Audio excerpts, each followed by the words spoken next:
Sugar. Ready. Ready when you are. I'm gonna just let you, as the last interview we did, right?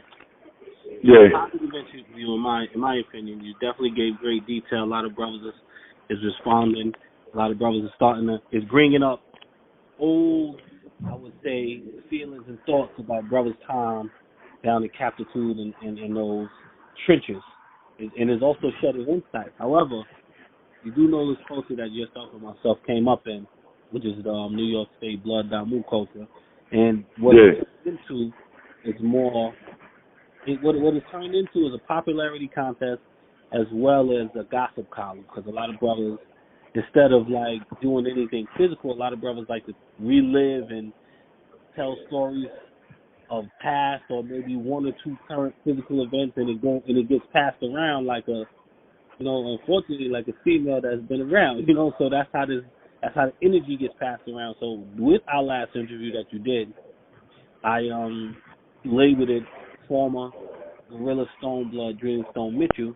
However, I put Guerrilla Stone because I understood that to be your last label that you were signed to. So I put the last one. I couldn't put, because you've been nothing but Stone. Everybody known you to be nothing but Stone throughout your career. That's just how you was. So they know that's all together. But I put Guerrilla Stone instead of Z, because that was the last label that we discussed you being signed to. So when I did that, there was a spectator that was in the comments, and he kind of put some of your personal business out there discussing issues that happened with your co-defendant. Allegedly, they parked you in the yard in Elmira related to these things, and you and I got a trusting relationship from all the way from, so I can't not tell you exactly. I can't tell you all of the feedback. I couldn't tell you all of the feedback that was coming, but at least I want to tell you that one, because it would be wrong of me as a man not to let you know what it is. Yeah, that's for sure. I appreciate that. So the thing is, this guy is saying, and I know you wanted to respond, and you wanted, because you feel like this information has been passed around, and your character is something that you pride yourself on having. So you wanted to respond, and I'm going to give you the moments to do that in your own words. So he's citing that you and your co-defendant had some issues related to telling on each other, back and forth, and as a result, you were allegedly, from what this young man said, parked in the yard. Meaning that they told you couldn't be blood anymore, and that's, so usually I wouldn't have told you to respond, but I know you said that this has been going on for so long, and the story is being passed around the state, and it is not accurate information, and at some point it could, it could have a misunderstanding, and you could jeopardize what you got going on. Yeah, you're detrimental to another nigga. I'm gonna definitely give you the time now to explain and respond back to that young man that made that comment, and further explain some of your history in relation to how you got to be from BSB to Stone. If you need to even go there, or just what's the last label? Nah, I'm with it. It's long overdue, and this is the perfect platform. Yeah. All right, so check it.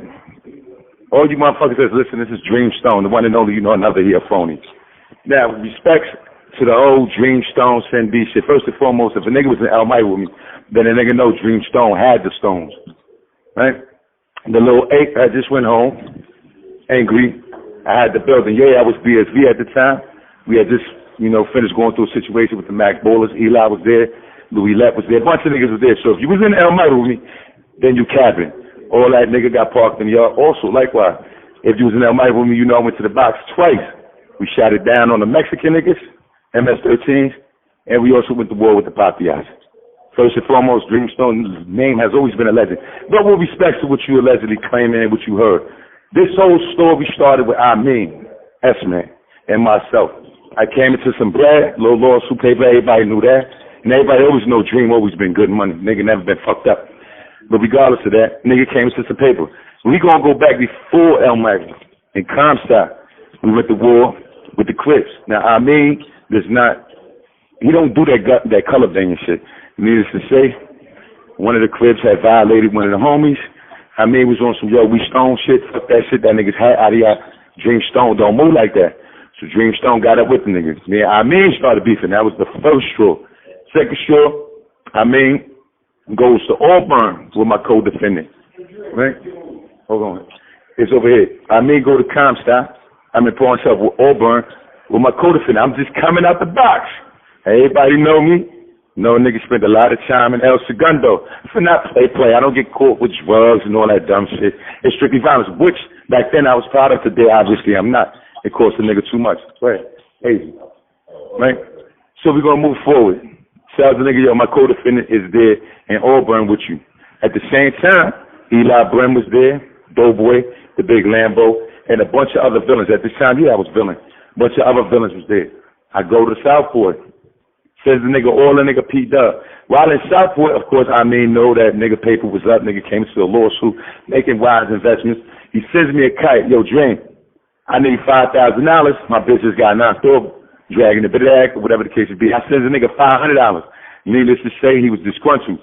Send a nigga a kite back. Yo, my nigga, I don't think you know, like, I'm not related to the Bill and Melinda Gates Foundation. Regardless of the fact, he gets upset about that.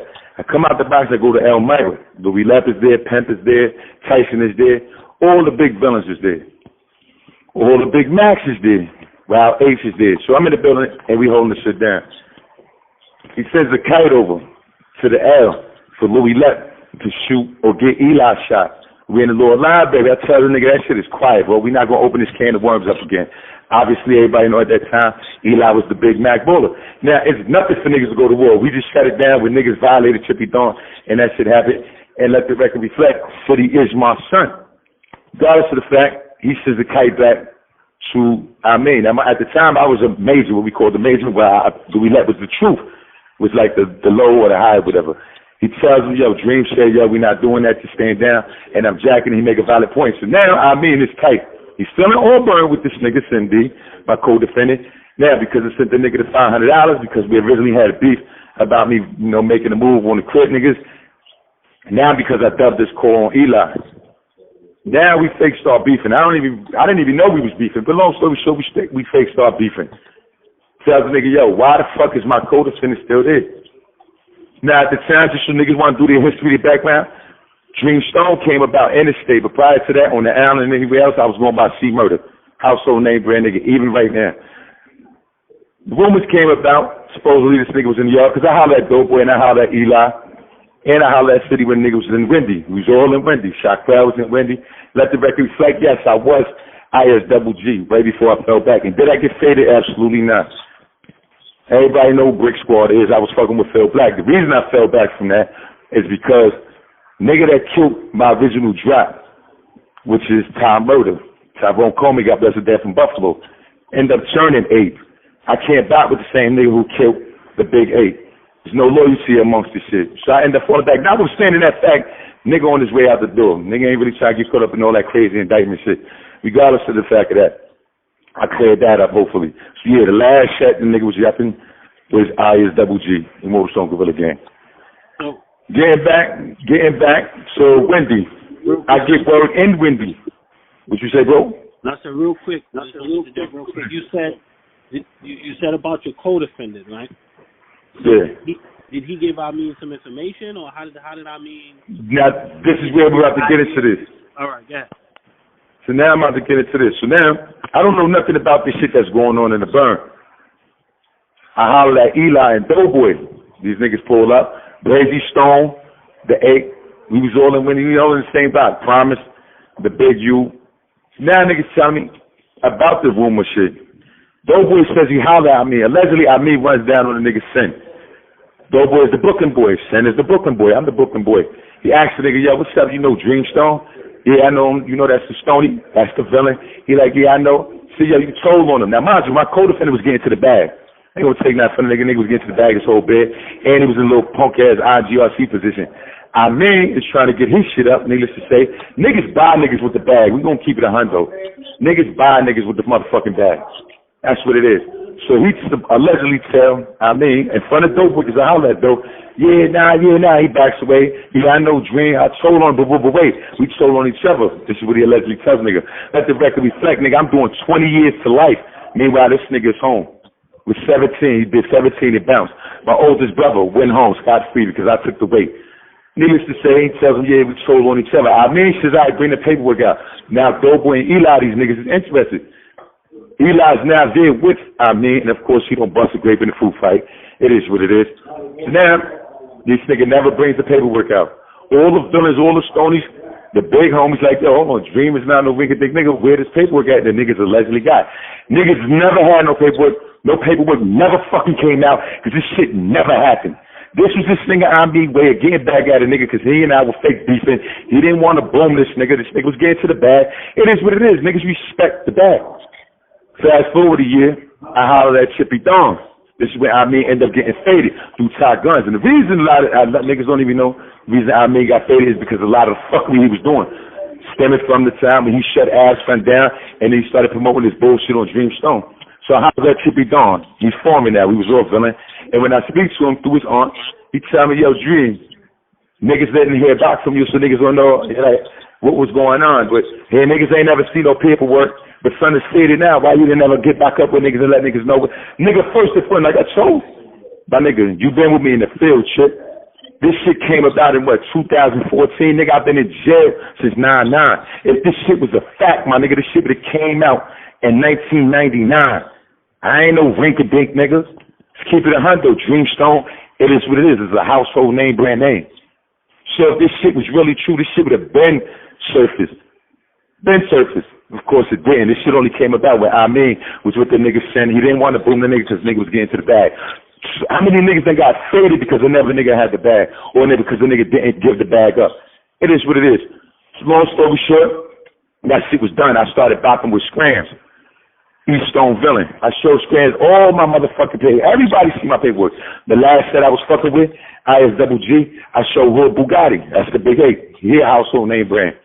And Wendy, he seen the P-Dub, holler that Phil back. Yo, this nigga shit checks out. When I pulled up in Wendy, all the Ace, all the Stones, in fact, the big armored truck is out there. Mad Dog. In the building. All these niggas see my P-Dubs. You know, niggas be talking because they got lists and it's cool to sound like some shit. Yo, yeah, I know DreamStone, this nigga's this nigga's a rap. First and foremost, Dream ain't never rattled nobody. Nigga ain't never boom Dream in the yard. Dream was doing the drilling. That's what Dream do, but at the same time, Dream was a good nigga, and this is why niggas fuck with me. So hopefully I cleared that shit up a little bit. It was all over some bullshit. And I would have seen Zash who put that shit out there because he didn't want to shoot the nigga who really told on me. I got 20 years of life on my way out the door. You dig? And I've been around the state. Nigga ain't never faded me behind no bad shit. Ain't no bad shit on my nigga name. I just think none on my name. I didn't build, me personally, I definitely didn't build this platform for individual blood gang banging stories because you know me, man, like, I just don't, it just doesn't impress me when I hear too much of it because that one story may get exaggerated and dragged for such a long time. And it may be just one. You know, in jail and the streets is very different. You know, I've been in both, so I understand the dynamics that needs to be played in both settings. But I don't memorize it because, you know, everybody has their moment. Everybody has their time. Everybody has done something to display some level of violence, some level. I mean, consistency is key for me. So, like, I like a brother with consistency. If any of these stories took place a decade or more ago, and today you don't even have like a ID from it or anything that benefits from it, not even just like a money job or anything like that, but whatever you do should be something that reflects and be long lasting. Not something you did it one time. And, you know, you got to tell it. Like you want somebody. You know, if it wasn't electrifying enough where it ain't repeated throughout the state, then, you know, it happened and I respect it. I probably even listen to it. That's a fact. I would definitely. But that's not this type of platform where I'm just here. That's respect to God. So, and lastly, let me let the record reflect lastly, right? All these niggas that name brand niggas that niggas look up to. I'm in the building right here in Sullivan. I was here when Shark was here. He just left. Him, Warstone, all these niggas who told me, yo, Dream got this and Dream did this and niggas did this to Dream. Niggas ain't do shit to Dream. Nothing, nigga. I'm still here, firm, solid like a rock because I'm still built for it tough. This is a fact. These niggas that was in the yard with me in the field with me, Comstock, Attica, all these fucking, my nigga, Red Rovers, my shit, like niggas really fuck with niggas, but outside of that, all these niggas, yo, Dream this and the field. My nigga, when these niggas is in the field with me, my nigga, in the presence with me, keep it 100 with you, God. Niggas be on the nigga dick. First thing niggas say, this nigga Dream get to the bag. Nigga don't need nothing from no one but your Dream spread love. Regardless what sex you claim, regardless who you are. And I fuck with wild, different divisions. But you know what's really important though? Like you was just saying, fuck all that what Dream did or Dream did not do. Let's touch on some shit that Dream really did. That's productive. You want to talk about something, young brother? Talk about the fact that Dream came to prison at 17 with no formal education. Got his GED. Got an Associate of Applied Science Business Emphasis. Is a certified paralegal. Published 2 books. You can go online and check them out. Incarcerated Dreams. Still incarcerated, still dreaming. Let's talk about the certification I got from the Department of Labor. Let's talk about the children's books that I'm working on producing right now. Let's talk about some positive shit. If you really want to aspire to be like Dream or look up to Dream or really want to speak to me, my nigga, you don't got to come at me with no dumb shit because that shit's not going to get you nowhere. Shit's not going to do nothing for you. I just think right now this culture is overpopularized individuals who they just don't even add up to that, man, because I personally say, man, brother, it's just way too much conversations related to back in the day, who started this, who started that. Like, a lot of those brothers that's even making these mentions about who started that, a lot of them, they didn't continue to fight. And it's understood. A lot of those founders, they started it, they did what they had to do, they laid the groundwork, and a lot of them went, I wouldn't say underground, but a lot of them just did their bids, came home, or they got older. That's just how that shit goes. Yeah. You know what I mean? They're not as active in this fight, and they weren't the main contributors, because there was a lot of individuals 39 and younger and a little older that really kind of was left with the fight, because of while all these dudes were stuck in prisons up north, the Rikers Island was rocking, the streets was rocking. The name had to get publicized, and a lot of those individuals are overlooked, and there's too many to name. But that's why I don't start really over glorifying the forefathers to the point, because a lot of them brothers did what they needed to do. But you know how you start something, you start a fight, but you might have to go in the house, and now you're the only one on the block. You know what I mean? Yeah. And now you got to whatever consequences happen. Yeah, they come along. But you know what, God, not to cut you off, right? Brothers